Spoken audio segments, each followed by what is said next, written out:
Coach Lasso, that was a beatdown of epic proportions. Tell us what happened. What happened? Well, what happened was we got scared. Afraid. Afraid to kick the ball. Afraid to pass. Afraid to do the very thing we know how to do best. The thing we set out to do in the first place. Is this it then? Are you giving Ted the boot? Are you mad? Not before he tells me where he gets these biscuits. Is Richmond giving up then? Are you done? Feels that way, don't it? Well, in case you hadn't noticed, I'm either too dumb to know when to throw in the towel or possessed by a spirit that just don't know when to quit living. Makes me think of this little place back across the pond. This scrappy little school filled with a bunch of people who just, I don't know, could stare down their giants a little bit like a soon-to-be King David. They had a motto, school can be different. Well, let me tell you, they took that motto and ran with it, blazed through star-studded skies like a golden comet. Here we go again with another one of his winding stories. Yeah, but if I remember correctly, there's a unicorn in this one.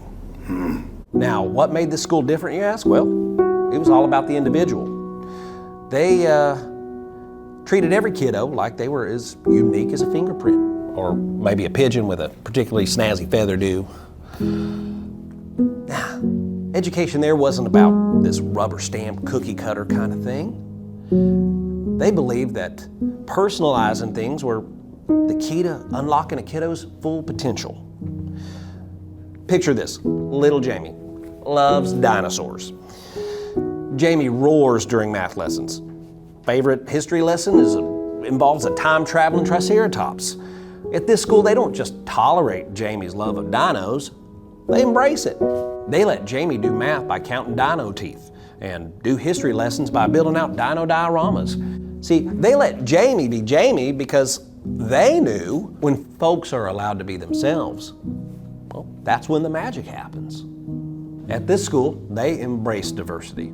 Like a bag full of jelly beans with each flavor has its own unique awesomeness. They didn't just tolerate differences, well, they saw them as something to celebrate. They created a place where kiddos of all backgrounds and interests and talents could belong and know they belonged. They built a community that was as vibrant and colorful as a unicorn disco party. And results were nothing short of miraculous. Kids soared to new heights like bald eagles mainlining cans of Red Bull. Americans and your eagles. They discovered a love for learning that was contagious, like a laughter epidemic in a room full of ticklish pandas. They embraced their quirks, danced their own beat, and let their imagination run free. Coach, right here. Trench Crim, Independent. Go ahead, Trent. I don't mean to seem impolite. Your story is quite fascinating. What does any of it have to do with Richmond? Well, everything, if I'm being honest. You know, this was a underdog school with classrooms full of underdogs, ran by a whole pack of underdogs, a lot like Richmond. And, you know, year after year, they beat the odds. And do you think Richmond will beat the odds this year? Well, that little school believed they would. Even when believing was all they had. And because of that, I believe. I believe in the magic of the individual. I believe in the power of common bonds. I believe those bonds hold fast in our darkest hours.